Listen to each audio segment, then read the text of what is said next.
Au bord d'une voie du quartier Kalgonde, un petit local attire le regard. À première vue, il ressemble à un simple point de vente de casques de moto. Mais en s'approchant, on découvre une activité bien plus singulière. Ici, on ne vend pas seulement des casques, on les répare aussi. On a enlevé le tissu. Maintenant, la fixation, là, il faut coller le tissu et puis monter. Depuis 2022, cet artisan s'est spécialisé dans la remise en état de casques usés ou endommagés. Un casque n'est pas forcément bon à jeter.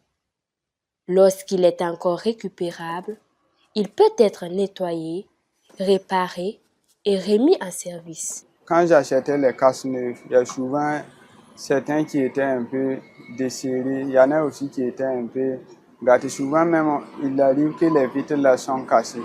Donc, j'essayais même de changer les vitres de mes casques moi-même. Et puis serrer les casques qui ne sont pas bien serrés là. Les casques qui viennent souvent nouveaux et puis c'est un peu desserré là.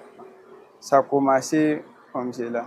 Et puis après, j'ai vu que, bon, souvent aussi les gens viennent me demander de serrer les écrous. Souvent, il y a des gens qui viennent me demander si on peut changer les vitres. Donc, l'idée est venue par là. J'ai dit pourquoi pas commencer à réparer. Tout peut être réparé, sauf si le casque est cassé. Souvent, il y a des casques qui sont cassés là. Bon, mais généralement, ce genre de situation-là qu'on ne peut pas résoudre facilement comme ça. Cette activité est aujourd'hui sa principale source de revenus.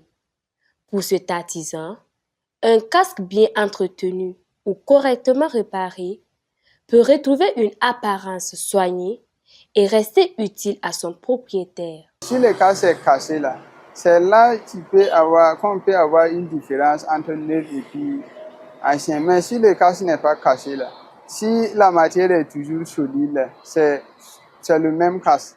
Dans la semaine là, on peut se retrouver avec 50-40 casques comme ça à réparer. C'est un métier rentable, mais ça dépend de comment tu exerces la fonction là. Souvent même on peut ne pas vendre un casque neuf, mais avec la réparation là, on arrive à s'en sortir. On arrive à payer notre maison et puis avoir quelque chose à manger. Mais derrière cette initiative, le travail n'est pas sans difficulté. L'un des principaux obstacles reste l'accès aux matières premières. Les insuffisances concernant les matériels, puisqu'on n'a pas les matériels complets pour faire le travail.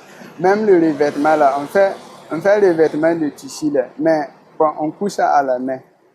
Voilà, mais si on avait une machine à coudre là, on pouvait exercer ça plus confortablement qu'à la main. Puis à la main, là, ça dure. Malgré ces contraintes, l'activité se maintient et gagne peu à peu en visibilité dans le quartier.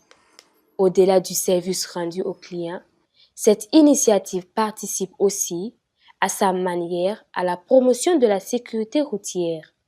Car, en redonnant vie à des casques usés, cet artisan contribue à remettre en circulation des équipements de protection accessibles à moindre coût.